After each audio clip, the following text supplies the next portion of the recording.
Hello students, welcome to our Science 1 class. Okay, so let's revise what we have learned in our last class. So what we have learned? We have learned types of chemical reactions. What is that? What is the first type we have learned? That is combination reaction. It is very simple. What happens in the reaction? When two or more reactants combine in a reaction to form a single product, then it is called as combination reaction. You have to remember that in combination reaction what happens, two or more reactant combine to form a one product, a single product. So this is the reaction when magnesium and oxygen combine with each other, they form magnesium oxide. Okay, now second type is what? Decomposition reaction. As I have told you, what do you mean by decomposition? Which means break up, separate.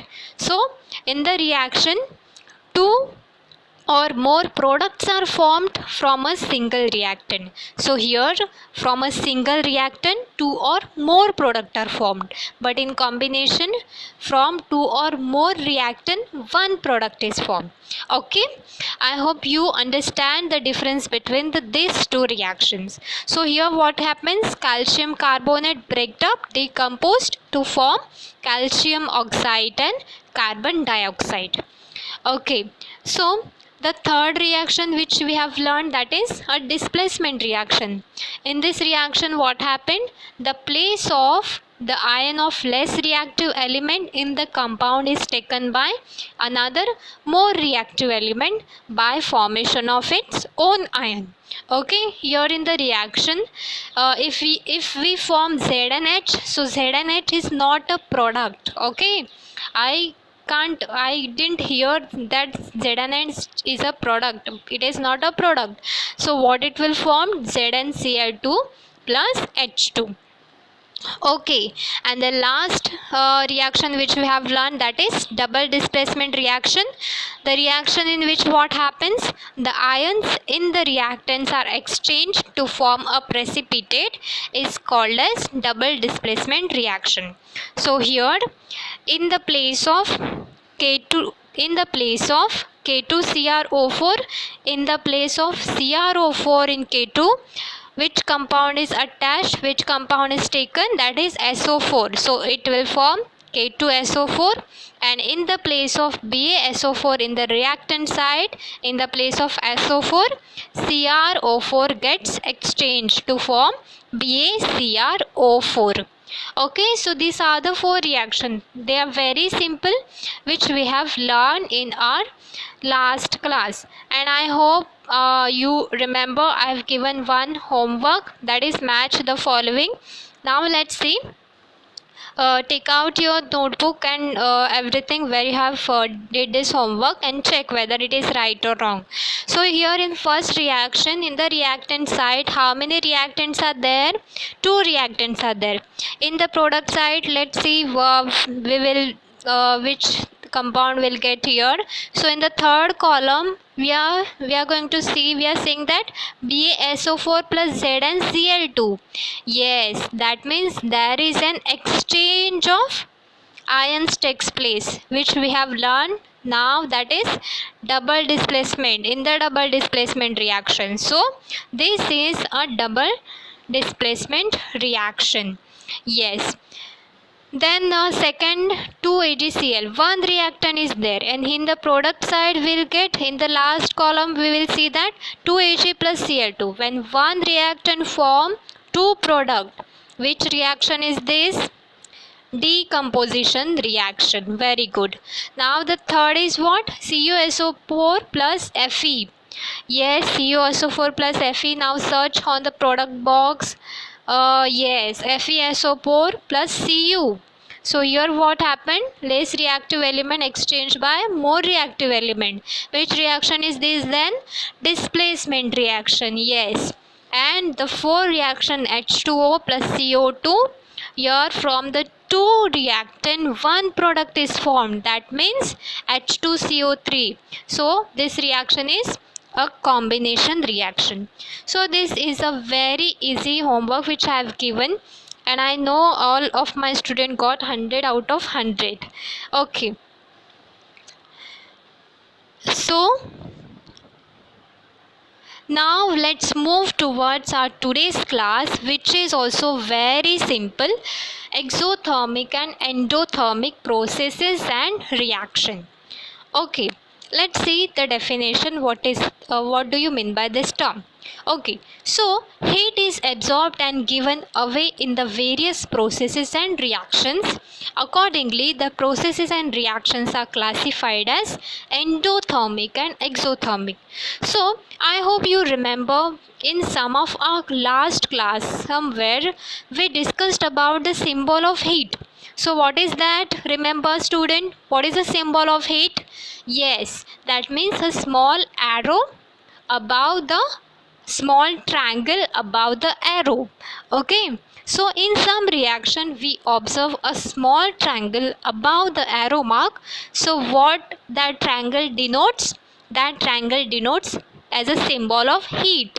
Okay, yes. So we are going to see now endothermic and exothermic process. What is that? Okay, so here the first term is heat from outside is absorbed during some physical changes. Yes, for example, melting of ice and dissolution of potassium nitrate in water. So student, if you think for some while how the ice gets melted. Yes, how the ice gets melted when it absorbs heat from outside, right? Yes. So when something absorbs heat from outside, then the process is called as what? Endothermic process. Here in endothermic process, you just have to remember that heat is absorbed. Okay, melting of ice, how this process takes place when ice gets melt. How ice gets melt? When it absorb heat from outside. Okay, so whenever something absorb heat from outside, then it is called as endothermic process. On the other hand, sometimes heat is given away during some physical changes. Heat is given away. For example, formation of ice from water and dissolution of sodium hydroxide in water. What happened in the formation of ice from water? So how ice gets formed? See, if we keep water in a refrigerator for a very cold temperature, then what happens? It gets converted into ice. So how it gets converted into ice? When it gets cooled. That means when the heat, whatever heat is there in the water, when it given out, then only it will become cool. So yes, so when the process in which heat is given out, this process is called as exothermic process. So I have written here, in endothermic process heat is absorbed, and in exothermic process heat is given out. You have to remember just that only. Okay, so in the process of dilution of concentrated sulfuric acid with water, very large amount of heat is liberated. As a result, water gets evaporated instantly if it is poured in a concentrated sulfuric acid, which may cause an accident. So what happened basically over here? Dilution of concentrated sulfuric acid with water, if we did this, then what happened? A large amount of heat is liberated. As a result, what happened? Water gets evaporated instantly. And if it is poured in the concentrated sulfuric acid, which may cause an accident, which is very dangerous. So to avoid this, what we have to do? To avoid this, required amount of water is taken in a glass container and a small quantity of concentrated sulfuric acid at a time is added with the stirring. So to avoid this, what we have to do? We have to take a required amount of water in a glass container and small quantity of concentrated sulfuric acid gets added in this, and with the proper stirring, then after some time again concentrated sulfuric acid small amount gets added and stir. So From this, what happened? Therefore, only a small amount of heat is liberated at a time. Okay, so the process in which heat is absorbed from outside, it is called as endothermic process. When the solid NaOH is dissolved in water, heat is given out and therefore temperature is increases. So process in which heat is given out is called as exothermic process. I hope you understand. This is very simple. Okay, so we have learned endothermic and exothermic process. What is endothermic and exothermic reactions? Student, these two terms are very similar. They are same to same. Just understand.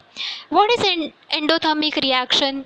So during endothermic chemical reaction, heat is either absorbed from the surrounding or has to be supplied continuously from outside. Basically, this is same that in endothermic reaction heat is absorbed. Okay, so now let's take a reaction, you will understand.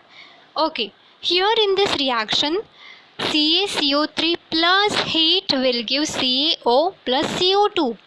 Here heat is absorbed. When the heat is there in the reactant side, that means it is absorbed. So this reaction is called as endothermic reaction. Sometimes it is written like this. Okay, CaCO3 in the place of written heat which is written in first equation. The equation is same. Two equations are same if you can see. But here what happens in the first reaction, heat HEAT heat is written over there. But here it is shown as a symbol of heat. Okay, so whenever you will see the reaction like this, when heat is written on the reactant side, or it is like a arrow, in the arrow, above the arrow, if the symbol is there, then this reaction is endothermic reaction. Remember that. Then what is exothermic reaction? Yes, during exothermic chemical reaction heat is given out, as I have told in exothermic process. Same like that. So here what happened, the term heat is written on the product side. Okay, when the term heat is written on the reactant side, then it is exothermic. Then it is what? Endothermic reaction when it is written in the reactant side. But the term heat is written on the product side, then it is exothermic reaction. So here what happens, CaO plus H2O will give CaOH twice plus heat. So this reaction in which heat is written in the product side, that means it is given out, this is called as exothermic reaction. Okay. Okay, so the small topic, that is rate of chemical reaction. What is that? Okay, so there is some processes are given. You have to classify that into the two groups, that is if it is slow process or it is fast process. Let's take first example. Cooking gas starts burning on ignition. If we ignite the cooking gas, then what happens? It starts burning fastly. So this is a fast process. Second, iron article undergo rusting. So I think you have seen somewhere at your house windows or door somewhere, iron particles gets damaged. Okay, red color things starts growing on that. Oh, you have all have seen this. So that is called as rusting. So what happens, how this process takes place? Is this process takes place in one night, or it required 2 to 3 years or more years, 1 years, like that? Yes, it requires more years, more months. So this is a slow process. Okay, erosion of rock takes place from the soil. Yes, this also required a lot of time. So it is also a slow process. Alcohol is formed on mixing yeast in glucose solution under a proper condition. This is also slow process. So much of time required to convert this thing. So this is slow process. Effervescence is formed on adding baking soda into a test tube containing dilute acid. Student, remember one thing, when acid is added in anything, then it gets fast reaction. Okay, the reaction process takes place very fastly, so it is a fast process. And 6, a white precipitate is formed on adding dilute sulfuric acid to barium chloride solution. Here is also acid gets added, sulfuric acid, so this reaction is also a fast reaction. So from the above example, it can be seen that some reactions are completed in short time, that occurs rapidly, while some other require very long time to complete, that occurs slowly. It means the rate of different reaction is different. Okay. Yes, so the same reaction occurs at a different rate on the changing condition. For example, you have sometimes you have observed this, that during winter long time is required for sitting milk into the curd. Yes, while during the summer, when there is temperature, when there is high temperature, then what happened, rate of sitting milk increases and curd is formed very early. Okay, so rate of the chemical reactions are changes with changing condition. Okay, so I have given one assignment, that is identify endothermic and exothermic reaction. If you have understood the topic very well, then you will do this in 1 minute. 1 minute is also not required. As I have told, when the term heat is written on the reactant side or on arrow mark, it is endothermic process, and when it is heat, the symbol of heat or the heat is written in the product form, in the product on the side of product, then it is exothermic reactions. So complete this homework, do your regular study, make your notes, which is very important. And yes, related to your test most result, very good response of student. Just remember one thing, if you are studying regularly from nowadays only, then only you will not get any kind of difficulties at the time of your exam, and you are able to give a peaceful exam. So continue your regular study, student. Make notes of all your video tutorial. Okay, for science 1 it is really important to making a notes and watch the whole video, make point to point, make your notes, then do your assignment and do your test post. Okay, thank you.